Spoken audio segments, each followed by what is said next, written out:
So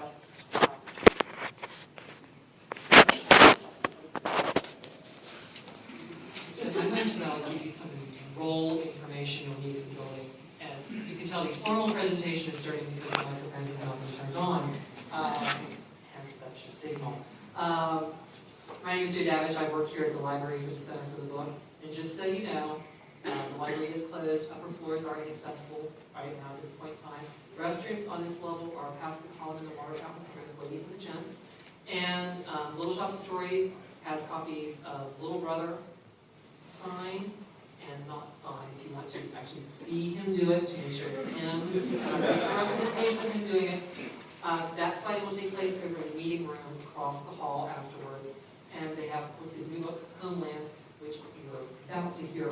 So I'm not going to take any more time. I'm going to run it back and turn on the podcaster because although we may be a library and slightly Luddish, we do have a little bit of technology that is somewhere in the building amongst all the pieces of paper.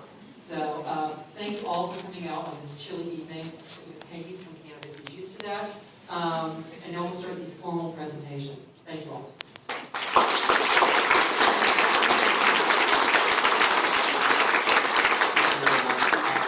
Thank you. What an amazing library, and also thank you to Little Shop of Stories, who seem like extremely swell booksellers. I understand they do a lot of school outreach.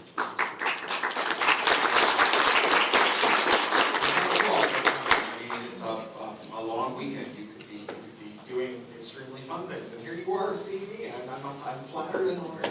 I'm not going to read from the book because you can hear me read from the book on the podcast, and I edited out the parts where I stumble over words. Instead, I'm going to do a brief talk about the book, and then take your questions about the talk. That's okay with you.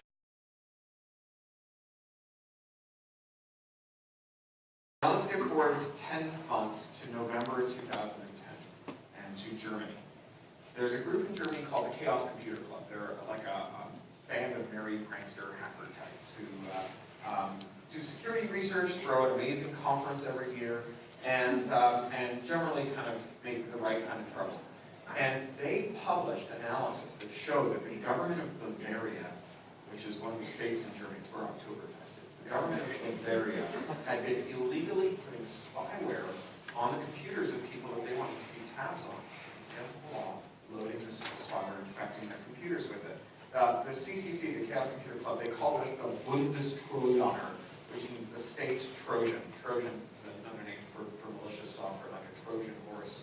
And the Bundestrojaner let them do what you can do with the software Laura Marion was doing, and it was 10 months later, so it could do more. It could look at the camera, it could listen through the mic, it could capture your keystrokes, including your passwords, it could capture your screens, and it could also plunder the files on the hard drive, look at all your plundered files.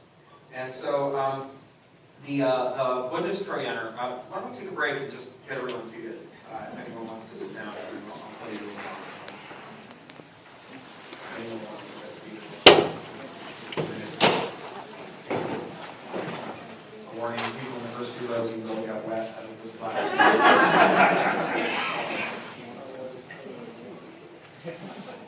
Good. Okay. So the thing about the Bundestrojaner is that we defined or reinvented these computers so that they were now configured to hide stuff from their owners that was not in their owners' interest, that actually attacked their owners. They were now chained into devices that attacked their owners. And the software wasn't very well written. It had bad security. So the CCC showed that you could go to like a Sternbuchs, which is Starbucks in German, I think, and you could sit yourself down on the Wi-Fi network. You could scan the Wi-Fi network and find machines that were sharing the network with you that were infected. And if you found the infected machines, you could get inside them too. And you could follow around that person after they left the Starbucks and look through their camera, listen through their microphone, and read their files off their hard drive and get their passwords and so on. Because once you wipe out the computer's immune system, opportunistic infections set in. Let's jump forward to September of 2012. This is last September. In September 2012, the Federal Trade Commission entered into a settlement with 8 companies. 7 of them were rent-to-own companies. Rent-to-own companies, of course, is a companies you go to if you need something that's expensive, but you don't have enough money to pay for it up front. You give them a little money every month, And after a long time, that thing belongs to you. And in aggregate, you spend a lot more than you would if you were just buying it for cash. But it's a great way to buy something if you don't have enough money to pay for it outright and you really, really need it. People have traditionally bought cars this way, of course, because in many places, if you don't have a car, you can't get to a job, you can't be part of society. Now, of course, one of the things that people who are poor but want to participate fully in society buy on the installment plan is laptops. Because if you can't get on the internet, you can't really be part of the modern world. So these 7 companies that are mostly in the rental laptop business, and the 8th company that entered into a settlement with the FTC was another Pennsylvania company, a company called Designerware from Northeast Pennsylvania. They made laptop security software. You can probably see where this is going. The laptop security software they made was meant to allow them to recover laptops if people stopped making payments or if their laptops were stolen or lost. And it let anyone who wanted to look through the camera, listen through the mic, capture the keystrokes, capture the screens, plug the files. And when they settled with the FTC, these 7 entertainment companies and the laptop security software, they admitted, they stipulated that they had been secretly recording their customers being physically intimate with one another. Using euphemism, there's some younger people in the audience who know what I mean. They had recorded their children in the nude. They had intercepted their confidential medical records that had been sent to them by doctors and HMOs. They had intercepted their banking logins and their financial data, as well as logins and passwords for other services. They had also even intercepted confidential correspondence, privileged correspondence with lawyers, which is kind of a big deal in this country, as well as generally going through the hard drives and helping themselves to whatever data they want off these computers. Now, the Federal Trade Commission, they're a federal body run by the administrative branch. Their job is to protect us from companies that act badly. So as you would hope, what they said to Designerware and the 7 rent-to-own companies, they said, this must stop. You can't do this anymore unless, anyone want to guess? You don't share and tell people about it, right? So now, in the terms of service, that long, gnarly, 50-screen document you have to click through that nobody ever reads, in those terms of service, somewhere they bury something that says, by being a big enough sucker to use our service, you agree that we might record you on flagrante. And, you know, these terms of service are pretty weird, right? We now live in a world where we have to agree to a lot in terms of service, where we effectively enter into a contract all day long. You'll notice, right, as you move around the internet, as you move around the world, you're forever being presented with long, long, long contracts full of stuff that you never read, that you have to click through on in order to do stuff that we've never had to enter into a contract for before. I mean, it's one thing to get into a contract when you get a job or when you lease a car, but to get into a contract to chat with your friends is not something that's been part of human society until Facebook. And not only does Facebook want you to get into a contract to chat with your friends, they want to change that contract every couple of weeks. Are you guys looking for a seat? There's a couple down here if you're looking. And so I think most of us, we assume that we don't have to read those contracts and that we probably shouldn't have to read those contracts because, you know, they're weird, right? They're terrible for one thing, right? If you've ever actually read one of those contracts, one thing that you'll quickly know is that you don't agree with any of the stuff in those contracts, right? They all boil down to, like, by being dumb enough to use us, you agree that we're allowed to come over to your house and punch your grandmother and wear your underwear, make long-distance calls, and you don't believe in your phrase, right? So we don't read them for that reason, and we also don't read them because we figure they're not enforceable. And if they are enforced, maybe, you know, we'll get our service cut off. We won't be able to use Facebook anymore. Maybe if they're really cheesed off with us, they might sue us. And we think that's as far as it'll go. And I think in the ideal world, we wouldn't have to sign off on these contracts to do normal stuff. But even if we did, in a less than ideal world, at least that would be the worst of it. That we would, that all we would have to do is maybe lose access to a service or maybe face a suit. But it may be worse than that. And that's because of something called the Computer Fraud and Abuse Act. Back in 1986, Congress was trying to figure out how to pass an anti-hacking law. A law that would prohibit harmful hacking, breaking into people's computers, taking their data in a way that harmed their interests. They didn't really know how to punish that before then. They would try to charge people with the theft of 1 microwatt of energy because they used a computer and that had cost whoever owned the computer a microwatt of energy. But that was a really inefficient and silly way of trying to punish this. So Congress came up with a statute called Computer Fraud and Abuse Act. They didn't want to list all the things that you weren't allowed to do. That would be a crime under the Act. Because if you came up with a list of all the things you weren't supposed to do with computers in 1986, computers moved fast. By 1986.5, you have to have a new list, right? So that's not very efficient. And they didn't want to just say, if you do something with someone else's computer, you're a hacker, because that would be crazy, because, you know, that would mean that anytime you called up directory assistance, or went through a subway turnstile, or checked in for an airplane, or used Facebook, you were using a computer that didn't belong to you, that can't be a crime. That would be nuts. So instead they came up with what they must have thought of as a very compact and wise way of defining bad stuff. Here's what they said bad stuff was. Bad stuff is when you do something that you're not authorized to do, that you haven't been given permission to do on a computer that doesn't belong to you.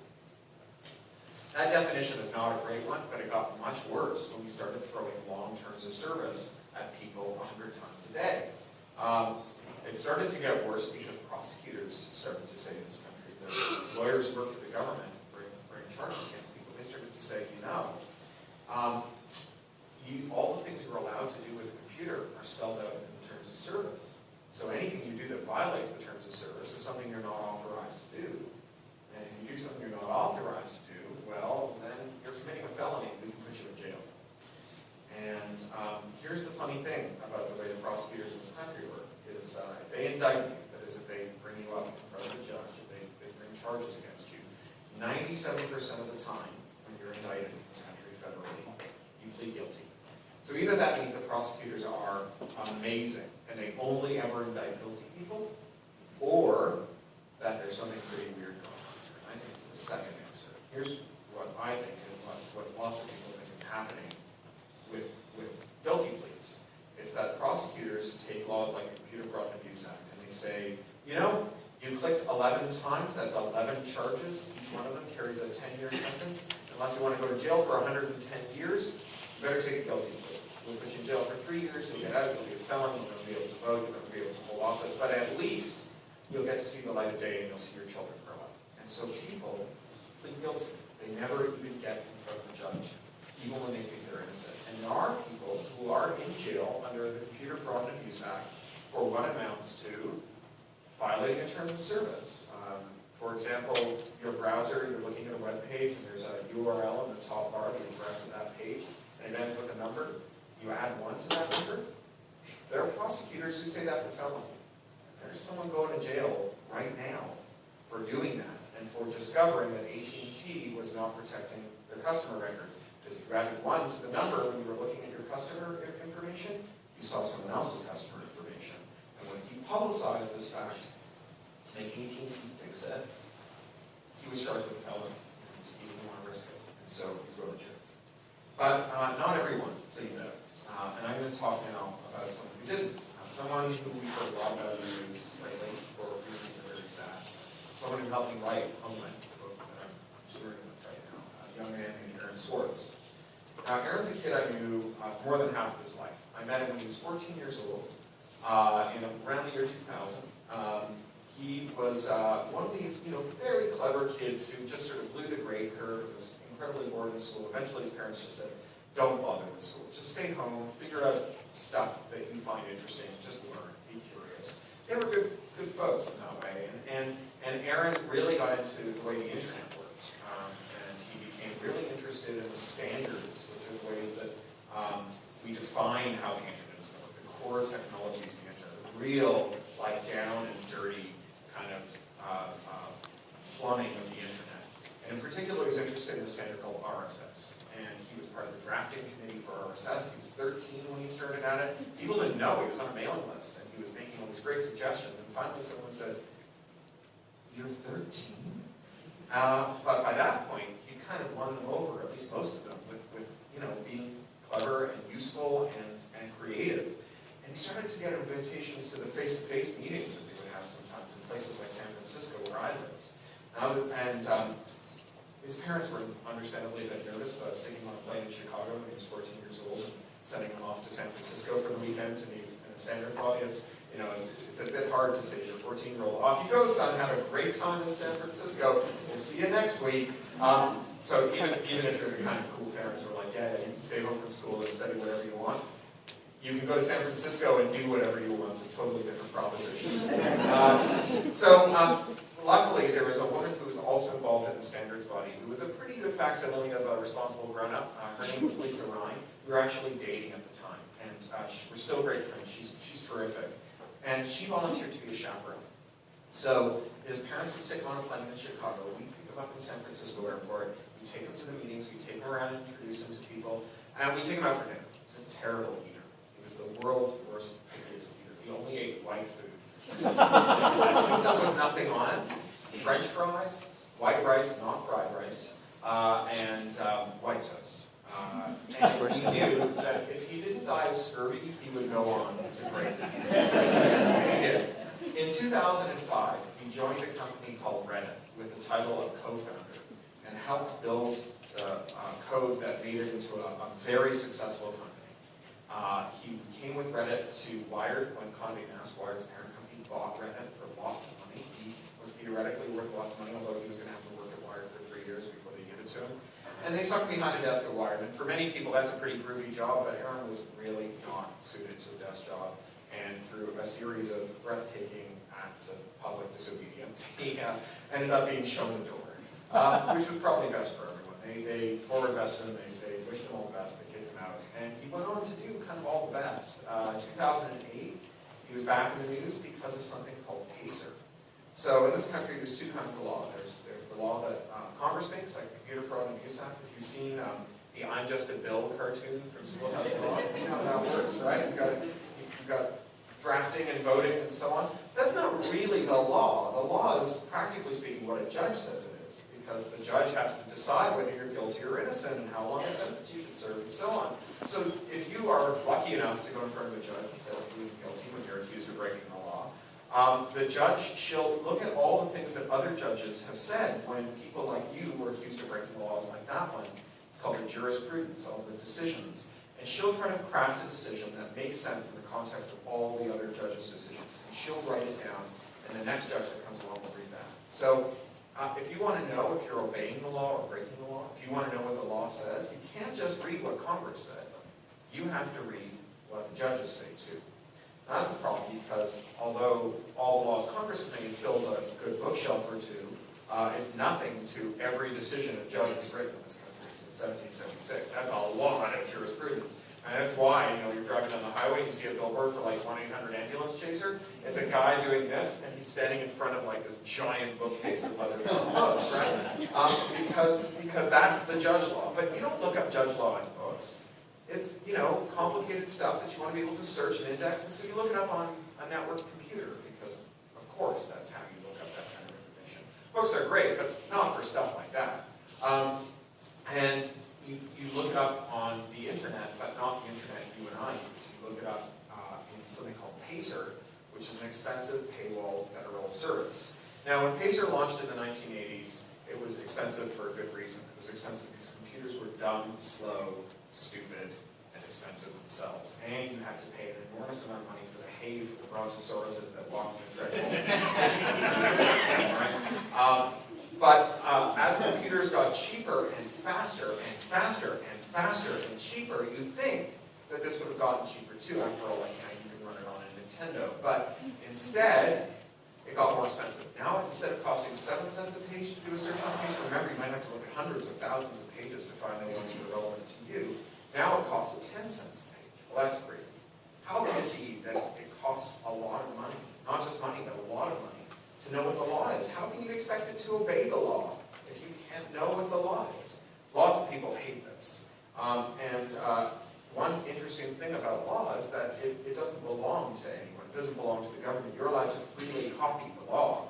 So a few years back, some people who hated the idea of PACER built a service called Recap, which is a clever anagram of PACER. And the way that Recap worked was, it was like a little plugin you install in your browser. When you went to PACER to search for a page, if someone had already looked at that page, using the Recap plugin, instead of charging you 10 cents to see it, it would fetch a copy from another database that Recap was using. And if no one had, well, you paid your dime, but that dime paid for everybody who would ever search for it after you. So piece by piece, we could put all the law out there and make it available to everyone. So Aaron thought this was great. Aaron grabbed $1.5 million worth of law. That the 20% of the law that was most widely cited in American court cases, and it all ended up in recap. We thought this was totally awesome. The FBI did not. They opened an investigation. They staked him out. They filed him. They brought him in for questioning without his lawyer, tried to get him to talk to him. He wouldn't. Which is what you should do if you're ever called in for questioning by law enforcement with a lawyer. You should say, I'd like to have a lawyer present. I said that the other night when I was giving this talk in San Francisco, and afterwards one of the people came up to have a book signed and said, you know, I work for the FBI. And I said, yeah, well, what do you think of my advice that people should have a lawyer present when they're being questioned with the FBI? She said, that is great advice. So you don't have it just from me, from the FBI as well. Aaron didn't talk without his lawyer present. He walked away, no problems. But that's not what happened the next time he tried stuff like this. The next time he tried it, in 2010, he went after another big database called JSTOR, where scientific and technical journal articles were stored. So this is science that scientists have figured out with public money. They either work for public universities, or they work for government agencies, or they work for private research institutions with government funding. Not all of it, but a huge amount of this stuff is public science. And some of it is also very old, and so it's public because it's lax with copyright. But it's not available to you. You can get it if you are at a big fancy university. They'll pay a large amount of money every year to JSTOR to get access to these articles. You can get it if you're at a fancy public school or private school where they have a lot of money to pay for it, or a big research institution. But if you're just some guy off the street, or you're in a poor school, or you're in a developing country, you certainly can't just get access to it. It costs a lot of money for each article that you fetch. And you know, having everybody gain access to this is important. It's important because on the one hand, we all deserve to be able to find out how the world works if we want to know, not least because every couple of years a politician will ask you to vote for her based on her theories of how the world works. It'd be nice to know whether or not they corresponded to the reality as we understand it, but also because you never know where interesting stuff is going to pop out. Last week on the radio, I heard an interview on the Canadian Broadcasting Corporation with a young man from Baltimore who went to a fancy public school with a lot of money, the JSTOR subscription, and he, based on some articles he read, got an idea for early detection of pancreatic cancer, which is a cancer that kills most of the people who get it because it's detected so late. He figured out a way to do this with carbon nanotubes, which are super cool little new material stuff. And he researched his idea with JSTOR, he wrote it up, he sent it to everybody at Johns Hopkins. And one of them answered him, brought him in for a meeting, thought he knew what was going on. And this kid started to work after school every night till 2 in the morning at a lab at Johns Hopkins with their top researchers, and has now developed, and they are ready to ship, an early testing kit for pancreatic cancer.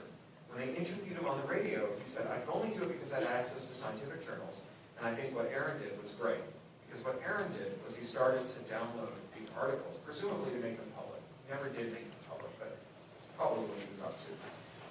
Aaron at this point was a fellow at Harvard. Harvard is down the street from a very fancy university called MIT. MIT has a public Wi-Fi network that anyone is welcome to use on a campus where anyone is welcome to come, which is great to be commended. That Wi-Fi network's hooked up to JSTOR. So he started downloading JSTOR documents on it. And the network administrators could see that someone was downloading a lot of articles. They didn't know who, but they could see someone was doing it. They tried to shut him down a couple of times. And he just kept getting around it. But finally, after a bit of cat and mouse, he said, forget it. I'm going to go into a wiring closet and actually plug this in a utility closet, laptop in the utility closet at MIT. Just download a crap load of articles, millions. Now, when you hear utility closet at MIT, you probably think level 3 biohazard containment facility. Something where you would need to fingerprints and retina scans. But in reality, this was just a closet public use all the time. There's a homeless guy who kept his clothes in it. This was not a secure facility. He just walked in, set a laptop down, hit it, plugged it in, downloaded millions of articles, and that is when they caught him. And that is when they charged him with breaking the terms of service of JSTOR and threatened him with 50 years in jail for taking too many articles out of the school library. That's what he done about it. He thought that was bogus. He, unlike the 97% of the people who settled, felt like, well, I got some money, didn't do anything that should be a felony in this country. He's like, really? You're going to put me in jail for downloading too much science from the library? And he decided he would fight it. But it's a hard thing to do because he was facing this very long indictment. They issued a press release saying that they were intending to get him, put him in jail for 35 years, prosecutor's office. They said he had stolen, and it's stealing, whether you do it with a laptop or a crowbar, and that it could not be countenanced, it could not be forgiven. And they played dirty. So in order to defend yourself, you need documents from the prosecutor's office that they're obliged to give you. And to this day, this was in 2010, he was arrested. To this day, we still don't have his the documents that he was owed by the prosecutors that there's right on.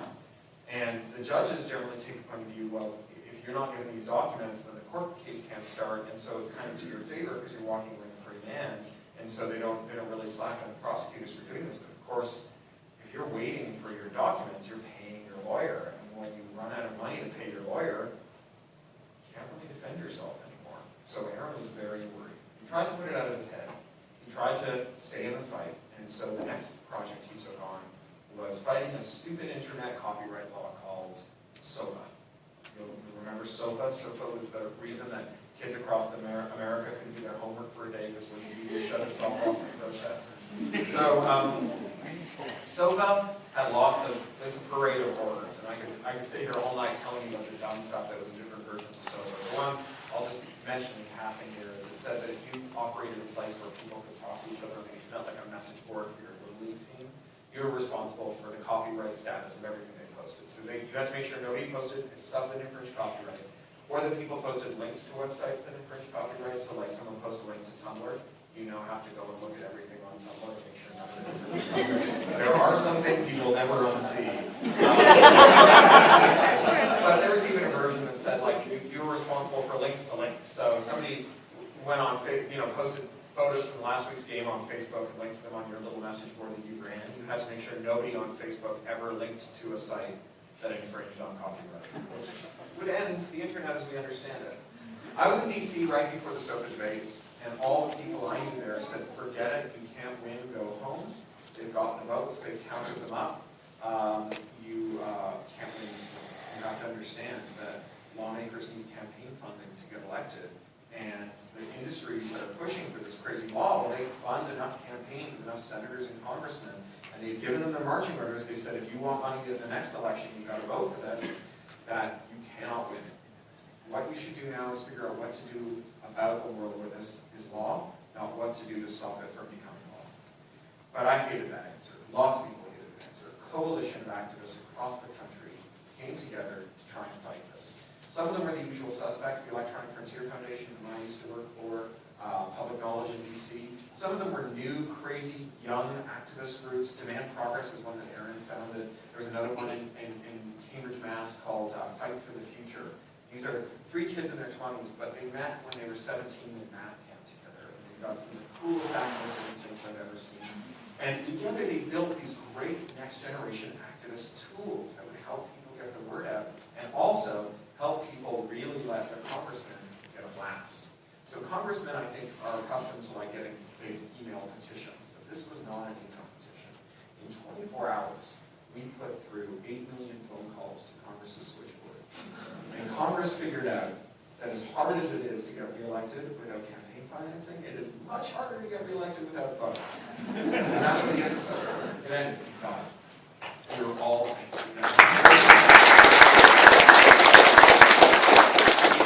very, very proud of ourselves, and as I think with Aaron, but it was a hard thing for Aaron. He was running out of money. Every time he met with the prosecutors, they told him that there was nothing that they would consider no plea, that they would consider that didn't involve a felony and jail time. He didn't want to go to jail. He didn't want to be a felony. And 2 years to the day after his indictment, he killed himself. It was last January, a month ago. And we're all trying to figure out what to do about that. And here's the thing I know, which is that we are getting our internet policy terribly, terribly wrong in this country. Aaron did not fight about this stuff because information wants to be free. Information wants nothing. It's an abstraction. I asked information, the only thing it wants is not to be input for more files. But people want to be free, and people free by information, right? Information like scientific journals, information like the law, information like what's going on inside their computers, which is important to know if you want to make sure that your computers are doing what you say and not spying on you, not compromising you. Let me tell you about a law that we passed in this country that gets it wrong. In 1996, we passed something called the Digital Millennium Copyright Act, DMCA. The DMCA is another parade of horrors. The thing I'm going to focus on tonight is something called the anti-circumvention provision. Here's how anti-circumvention works. If you have a device that the manufacturer has locked to stop you from doing something. So say you've got a handheld game that doesn't play games that haven't been licensed by Nintendo. So you can only buy official Nintendo games and not games that haven't gone through the Nintendo channel. Or say you've got an iPad or iPhone and you want to run apps that haven't come from the Apple Store. Or say you've got a DVD player that only plays DVDs from one region and not another. Or say you've got a phone that could theoretically connect to anybody's network, but only connects to Verizon's network or AT&T's network. If you do something to change that fact, right, even if it's not illegal to run someone else's software on your iPad, even though the lock on the device is your property, even though the device is your property, removing the lock, telling someone how to remove the lock, giving them the tools to remove the lock, telling people things that they can use to learn how to remove the lock is a felony, with a $500,000 fine and a 5-year sentence maximum for the first offense and a 10-year sentence and a $1 million fine for the second offense maximum. And what that means is that it's very hard for people who discover shenanigans going on inside your computer or their computer to tell us about it. And what that means is that the advantage goes to the bad guy. We are fighting right now to find out whether we are going to enter a future where the default posture of our computers is yes, master, or I can't let you do that, Dave. It is one or the other. And if it turns out to be the second one, it's not a good future to get into. Now, I mentioned that Aaron helped me write this book. Where's the book? Great. Thank you. It's behind you. Aaron helped me write this book. I wanted part of this book to revolve around a new kind of political campaign where someone gets elected without having to raise a lot of money and without having to become part of a party. So that they could just be answerable to their voters. And I wrote around to different people who knew about this stuff and said, how would you design it if you had like a blank slate? Nothing came in that was great that I could use, but I called up Aaron, or I emailed Aaron, and I said, what would you build? And like, I thought I'd get some bullet points out. Instead, an hour later, he sent me like this shovel-ready design document for a thing he called Machine for Getting Votes, right? And it was a way to use social media and technology really cleverly to help people get elected in a way that would make them only accountable to the voters and not to money interests or political party. It was great. It was so good I was actually able to just paste it straight into the book with a few little spelling corrections. All except the last 2 sentences, which were, gotta go, I gotta go build this now. Which was great. The other thing I asked him to help with was the afterword. Both Little Brother and Homeland have a pair of afterwords. Little Brother has got an afterword from Wang, this great hardware hacker who figured out how to take the locks off the Xbox so you can install your own software on it, use it as just a computer in your living room, or do more with it than Microsoft intended for you to do.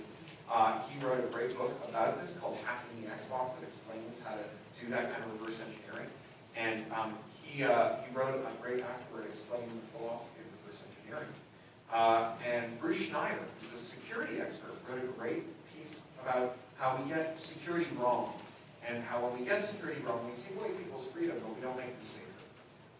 Great stuff.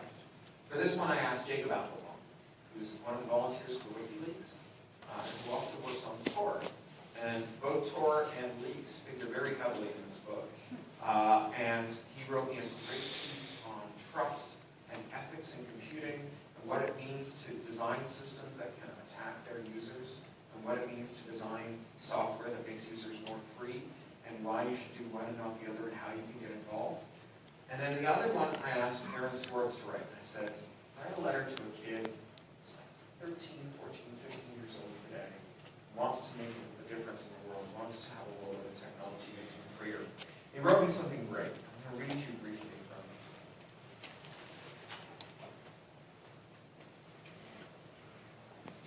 So he describes how he got involved in Fetting Sofa. and how they put in a petition, and 200,000 people signed it the first weekend. But the public pressure kept building. To try to throw people off the bill, they kept changing the name of the bill. First it was COICA, and then they called it PIPA and SOPA, and then they even tried the E-Parasites Act. But no matter what they called it, more and more people kept telling their friends about it and getting more and more people opposed. Soon, the signers on our petition stretched into the millions. We managed to stall them for over a year through various tactics, but they realized that if they waited much longer, they might never get their chance to pass this bill. So they scheduled it for a vote first thing after they got back from their winter break. But while members of Congress were off on winter break, holding town halls and public meetings back home, people started visiting them. Across the country, members started getting asked by their constituents, why were they supporting that nasty internet censorship bill? And members started getting scared, some going so far as to respond by attacking me. But it wasn't about me. It was never about me. From the beginning, it was about citizens taking things into their own hands, making YouTube videos and writing songs opposing the bill, making graphs showing how much money the bill's co-sponsors had received from the industries pushing it, and organizing boycotts, putting pressure on the companies who'd endorsed the bill. And it worked. It took the bill from a political non-issue that was poised to pass unanimously and turned it into a toxic football no one wanted to touch. Even the bill's co-sponsors started rushing to issue statements opposing it. Boy, were those media moguls pissed. This is not how the system is supposed to work. A ragtag bunch of kids doesn't stop one of the most powerful forces in DC simply by typing on their laptops. But it did happen, and you can make it happen again. The system is changing. Thanks to the internet, everyday people can learn about and organize around an issue, even if the system is determined to ignore it. Now, maybe we won't win every time. This is real life after all, but we finally have a chance. But it only works if you take part. So that's the message of the talk. It only works if you take part. I gave this talk, the first night I gave this talk on this tour was in Seattle. I'm on a 22-city tour. So I started in Seattle a million years ago. And after the talk, a woman threw her hand up and said, when you talk about this stuff, it scares the pants off me because I don't know how I could possibly fix these problems. I've got a laptop, I've got a phone, I've got other devices. What can I do to be safer and more secure? I said, well, you can't, right? No one of us can. If I had stood up here and given you a lecture on water parasites, and you at the end of it said, oh my goodness, there are so many horrible things that could come in through the water and make me sick. How do I build my own water treatment plant? How do I manage my own sewer system? The answer would be you don't, right? The answer is that we have to make a society where we take stuff that's as important to us as our water. We take stuff that is the nervous system of the information age, the stuff that can literally hold the power of life and death over us, and we regulate it like something important, and not like a jumped up way of watching movies for free. And so that's what I'm here to ask you to do tonight. I'm here to ask you to get involved in these issues. You can get involved with them by joining activist groups. They'll take your money, they'll take your email address, they'll take your volunteer hours. There's groups like the EFF.org. They're all listed in the back of the book. There's groups like Demand Progress that Erin helped found. There's groups like the Free Software Foundation that will take your code. There's groups like Public Knowledge and so on. But there's also just being literate and demanding better. Right? When your computer comes to you and it says, I can't let you do that, Dave, ask the vendor why it won't say, yes, master. Demand more. Don't accept stuff just because it works well. Ask yourself if it fails well, too. It doesn't matter how well your phone, your tablet, your other devices work, if when they fail, they turn into spies that reveal everything about you to people who use it to compromise you and harm you. Not because you're anybody special necessarily, but because they run a scanner on their network to find people who are vulnerable, and you just got the wrong ticket in that particular lottery. We have to fix this at a society level. Now, we live in a world that is made out of computers and networks. Buildings like this are computers in fancy cases that we put our bodies into. Right? There's a reason they couldn't open the doors until the computers agreed that it was time to open the doors. Take the computers out of this building, it will be uninhabitable in very short order. The car you came here in tonight, a computer you put your body into, and hurtled down the highway at 60 miles an hour. 747 is a flying Sun Solaris box in a fancy aluminum case in connected to a bunch of really badly secured SCADA controllers, right? So this is important. This stuff matters because it's about our world. It's not about any particular gadget or gizmo. And not only do we put our bodies in computers, but we put computers into our bodies now. And if you're a member of the Walkman generation or a member of the iPod generation, like me, you will probably end up needing a hearing aid by the time you get old enough, because we have logged so many punishing hours in our headphones that we've done irreparable harm to our hearing. And when we get our hearing aids, they will not be analog, beige, plastic, transistor-driven stuff that we stick in our ears. They will be something thoroughly modern. They will be computers we put in our bodies. And those computers will have the power to know everything that we hear, to stop us from hearing things that someone doesn't want us to hear, to tell other people what we're hearing, or to make us hear things that aren't there. Right? We need to get this right. Now that might sound abstract. It might sound even science fiction, but it's real. It's already happening. The last date I'm going to give you is November 2012, just a few months ago, when a security researcher named Barnaby Jack gave a presentation at a security conference in Australia about implanted defibrillators. And implanted defibrillators are awesome. If you've got a bad heart, your heart loses its rhythm if you have a heart attack, and your heart has had some damage. You can go to the doctor, and the doctor will anesthetize you. She'll cut you open, she'll spread your ribs, she'll reach into your chest cavity, and she'll attach a computer with a battery to your heart.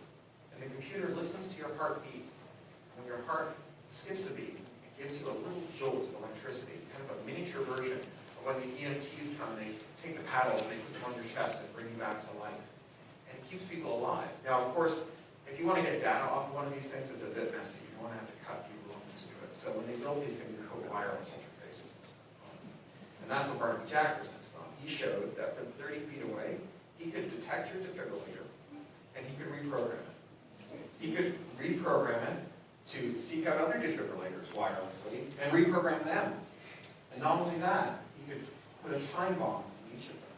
He could cause them either to set date or at random intervals to deliver lethal shocks to the people wearing them. Right? This is life and death. This isn't just science fiction. And we must get it. And the last thing I'm going to talk about before I take questions and render your books non-returnable is it's a brief thing. And it's brief because it's not a subject I'm by any means an expert on, but it's something I think I should talk about because I'm on tour with the book that Aaron helped me write, and it's suicide and depression. So people get depressed. That's not news. People get depressed sometimes for good reasons that we can point to, right? Like you're under a federal indictment, facing 35 years in jail, or because you come from a bad home situation, there's abuse, you worry about money, you worry about your job. There's lots of good reasons to get depressed. Sometimes the reason's hard to put your finger on. Sometimes it's just strange chemicals in your head. Sometimes that depression can be so bad that you feel like the world would be a different place if you weren't in it. I felt that way. We have all sometimes felt like we were so dark that a light would never shine on us again. And the one thing that you can be sure of is that if you kill yourself, you will never solve the problem that you're facing that's making you sad. The one thing that dead people can't do is solve problems. They don't do anything. You can't say, well, that didn't work. What else can I try? We live in one of the most interconnected ages in human history. We know an awful lot about one another thanks to our network tools. If I look at your Instagram feed, I know what you're eating. If I look at your Foursquare, I know where you are. If I look at your Facebook, I know what you're saying. But unless I ask, and unless I listen very, very carefully, I might never know how you're feeling. We don't yet use our network tools very effectively to do that. And it's not about what the tool is, it's about how we use it. It's about not assuming that just because we see each other's Foursquare check-ins and GitHub check-ins and tweets, that everything must be okay. It's asking one another and taking care of one another and using those tools that make everything else so much more efficient to make taking care of one another more efficient too. There's a thing I would have said to Aaron if he called me from that night from Brooklyn, which I never got to tell him, and which I'm sure is not so different from anything that any of his friends would have said to him. I'm going to say it to you, because maybe you'll get a chance to say it again or something like it to someone else. Maybe it'll be something you need to hear someday. It's this. Whatever problems Aaron was facing, killing himself didn't solve them. Whatever problems Aaron was facing, solved forever. If he was lonely, he will never again be embraced by his friends. If he was despairing of the fight, he will never again rally his comrades with his strategy and with his leadership. If he was sorrowing, he will never again be lifted up and find joy. So it's a kind of a low note to end this stuff on. I haven't figured out what to do about that, except to say that we do have the power to take care of one another. That's what we can use our tools for, if we choose to. Just like we have the power to use the tools to make the world a better place, to use them to make ourselves more free instead of more surveilled. But it takes an act of will. So thank you.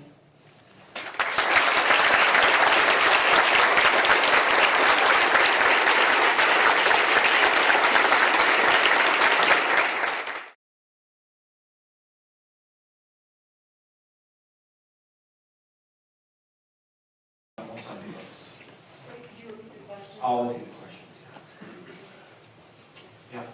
So, Little Brother was in many ways a pretty subversive book. I really enjoyed it. And one of the things that was kind of interesting about it was that the response from the authority figures, the thing that really seemed to freak them out was the sex scenes between the teenagers. So how does Homeland fit into that? So the question is, Little Brother was a pretty subversive book, but the only thing the authority figures cared about was that there were teenagers who had sex. In fact, there were no sex scenes. There was merely a scene in which they announced that there would be sex, and then another scene that ended, and then there was a scene in which they announced that there had been sex. But there was no actual sex scene. It is a bit weird, and because it's also a book that advocates overthrowing parts of the U.S. government, and it never seems to bother anyone. And I've struggled with this question: why is it that the one freaks people out and the other one doesn't? And there's an uncharitable answer, which is just sort of general prudery, and there's a charitable answer, which is that people might think that their kids might have sex, but they might not think their kids will overthrow the U.S. government. So, Homeland treats sensitive subjects like substances and sex in a more, in the same kind of circumspect way. There hasn't been a lot of kind of answer back to that yet. It's a very new book. It's only been out for like 11 days, although it's already on the New York Times bestseller list. And the only thing that has come back yet to date, Salt Lake City newspaper, the Deseret News, ran a review of it, and it's a Mormon paper, and they said, we like this book, we thought it was very good, but we don't know if it's appropriate for young people, because although there is no sex or drugs, there is descriptions of other people taking drugs and having sex. So, I mean, I think that's fair enough. Like, obviously, I don't think daily papers are read by kids, I think they're read by adults, and I think if you're a parent trying to figure out whether or not this is something your kid is ready for, that's something that you might want to know. I'm not necessarily opposed to that kind of information being given to people who want to know it, for whom that stuff matters. But so far, so good. Any other questions? Oh, let's start with you. So I noticed on Vickers about a month ago that Homeland was labeled as a post-apocalyptic dystopian. However, I think it's been changed, but what really not changed. Do you feel that we are actually going towards living in a dystopian society? So the question is, on Goodreads, they've categorized it as post-apocalyptic dystopian. Yes. Are we living in a dystopian age? We are living in an age that is both dystopian and utopian. And I think that's often the case, right? I mean, I think that the brightest days of Rome were also days of terrible strife in different parts of the world. We have a more interconnected world now. I think that it comes down to the question someone asked before, before we started looking at some informal questions, and someone said, are you an optimist or a pessimist? And I think we have to be pessimistic that if nothing changes, things will be very bad, but optimistic that if we do something, things will be better. And I think there are utopic elements to our lives. I mean, on the one hand, like automation has given us access to material wealth that, beggars the imagination of history. On the other hand, we have looming environmental devastation. We have greater power to take away rights and technology than ever before. I mean, there's things to be optimistic about and things to be anxious about. I really just wanted to thank you for two things. One is really talking about Aaron and honoring this brilliant young man and this young mind that we won't have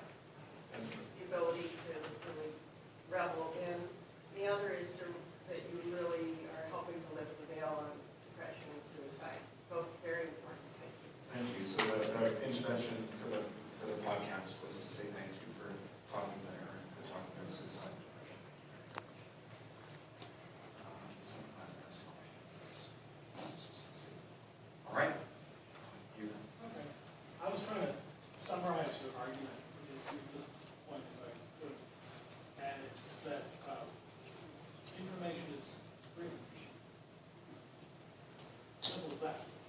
So the intervention is that information is freedom, and I don't know that I agree that that's the summary I would go with. I would say that freedom requires information. Information itself won't make you free, but it's a necessary precondition for freedom. In a room that probably has more DMCA violations than most spaces do, how there's this whole thing right now where we're all breaking so many laws that anybody who's doing anything interesting is a felon.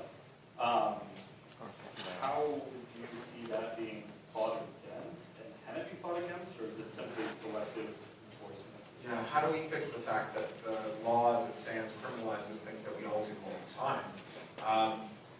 I think it's not enough to say, well, I can get away with it, because there's a few problems with that. One is when we're talking about technical stuff like anti-circumvention. You say, well, I can jailbreak my phone, why do I care? Because there's people who can't, right? And so as a species, we owe it to one another to make one another freer. So that's one thing. And the other, as you said, is selective enforcement. Selective enforcement is the scourge of a free society, because it turns us from a society of laws, where there are things that are illegal, we all agree that they're illegal, they should be illegal, and only people who break those laws get prosecuted, to a society of men, where we are all presumptive criminals, and the men in charge, mostly men, although Carmen Ortiz, who prosecuted Aaron, her boss was a man, where mostly men get to decide who among all of us who are guilty will be prosecuted. And so what that does is it makes a nonsense of law, because as in the Soviet Union, where it wasn't against the law to tell jokes that made fun of the state, but it was against the law to be in the black market. And since there wasn't enough food to go around, everybody had to use the black market to feed themselves. What you could do is you could arrest people who told jokes that offended the government for being a black marketeer. And that way you could pretend, you could say, well, we have this law, but the law can be unevenly enforced. And so I think the right answer has to be substantive legal reform. And the thing that makes me hopeful about that is things like SOPA, where we took stuff that was considered political non-starter. There was no way to get politicians to like the politicians, coalition for piracy is not a likely thing, right? And yet we managed to get them to fight it, and we got them to fight it because we were able to solve one of the hard collective action problems that makes good law hard to bring into existence. And it's the same thing, it's why this business of a next generation campaign tool is in the book, because I really think that, like Larry Lessig, who's one of the founders of the copyright freedom movement, but who stopped working on copyright to instead work on corruption. Because he said, I would go to Congress or Parliament, or the European Parliament, and I would show them the arguments. And they would go, well, the arguments are good, but they're not as good as the arguments that come with a lot of zeros after them, because I can't get reelected if I take the good arguments. And he said the only way we can solve this is to fix the way money affects politics. And Larry runs a group called Root Strikers, rootstrikers.org, that has a fairly radical proposal for solving campaign finance, but his special genius is coming out with the thing that sounds least probable but is easiest legally to attain. So he doesn't propose repealing the Supreme Court decision, Citizens United, that allows for unlimited campaign spending. Instead, he proposes that the government give funding vouchers, campaign funding vouchers, to the public, and that politicians get to choose. You can either raise money from the private donors, from super PACs, or you can raise money from the public. But if you take public money, you can't take super PAC money. If you give relatively small vouchers to the public, you dwarf all the super PAC money by like a huge amount. And what that does is it makes politicians who are most responsive to voters' needs the best funded politicians. And it doesn't require, waiting for like 3 Supreme Court judges to die. Maybe one more question, and then we'll do the next. Yeah. I wonder if you've had time to form an opinion on the FASTER Act that was introduced to Congress last week. No, the questions about the FASTER Act correct. And I have been touring. So I get up at 4 in the morning and I go. People say that it might have been in reaction to Mr. Swartz's. Oh, well, I do know about Aaron's Law. I don't know about the Fast Track, but Aaron's Law was proposal to make it clear that Congress did not intend for terms of service violations to be treated as felonies. And since we had one more person who hadn't asked a question, let's get you in and then we'll I wanted to say thank you for your free ebook approach that you've been doing with the books. And I wanted to ask, have you found any interesting responses to that? So the question is, the intervention is thank you for the free ebooks, which there will be one in Homeland as soon as I saw some tech issues being on the road. It's not in the old list. And then what cool has come of it? Well, I mean, I hear a lot of stuff like, you know, I'm on a forward operations base in Afghanistan, and we've all read your books because we can download them, right? I have lots of that kind of thing. There's a Canadian serviceman stationed on a ship in Persian Gulf who downloaded and printed my book and made sure that like all of the sailors on the ship had read it. I mean, so that's pretty cool. I hear a lot from people in the developing world who couldn't afford it otherwise, who read it and who say nice things about it.